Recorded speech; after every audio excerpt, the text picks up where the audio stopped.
Hai, jadi pada kesempatan kali ini, saya ingin mengajak kalian semua untuk mengetahui lebih dalam tentang apa sih teori hubungan internasional itu.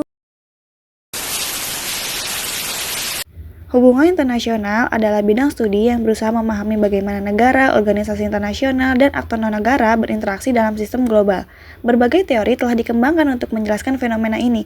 Dalam video ini, kita akan membahas teori hubungan internasional, epistemologi, metodologi, ontologi, serta aplikasi dalam kebijakan global. Dalam studi hubungan internasional, teori adalah seperangkat konsep dan proposisi yang digunakan untuk menjelaskan serta menganalisis fenomena global. Teori membantu kita memahami pola interaksi antar negara dan aktor internasional lainnya.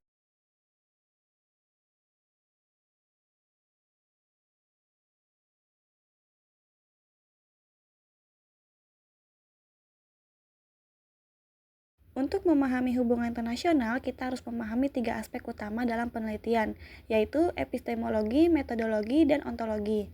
Epistemologi membahas bagaimana kita memperoleh pengetahuan tentang hubungan internasional. Contohnya, apakah kita mengandalkan data empiris atau interpretasi sosial. Selanjutnya, metodologi merujuk pada bagaimana penelitian dilakukan. Contohnya, apakah kita menggunakan statistik atau analisis wacana. Selanjutnya, ontologi mempertanyakan hakikat realitas internasional. Contohnya, apakah dunia bersifat objektif atau dibentuk oleh konstruksi sosial. Teori hubungan internasional berkembang melalui berbagai perdebatan akademis. Mari kita lihat sejarahnya. Perdebatan pertama pada tahun 1920 sampai 1940, idealisme versus realisme. Idealisme percaya pada kerjasama dan hukum internasional. Realisme menekankan anarki sistem internasional dan keseimbangan kekuatan. Perdebatan kedua terjadi pada tahun 1950 sampai 1970, behavioralism versus tradisionalism. Behavioralism menekankan metode ilmiah, sementara tradisionalism fokus pada sejarah dan norma. Perdebatan ketiga terjadi pada tahun 1980 sampai sekarang, positivisme versus postpositivisme. Konstruktivisme dan teori kritis muncul untuk menantang pendekatan tradisional. Selanjutnya ada peran teori dalam hubungan internasional. Teori tidak hanya membantu kita untuk memahami dunia, tetapi juga memandu kebijakan luar negeri. Beberapa peran utama teori dalam hubungan internasional meliputi: yang pertama, menjelaskan fenomena seperti perang, diplomasi, dan perdagangan internasional. Yang kedua, memprediksi tren masa depan dalam politik global. Dan yang ketiga, memandu kebijakan luar negeri dengan memberikan kerangka kerja bagi pengambil keputusan.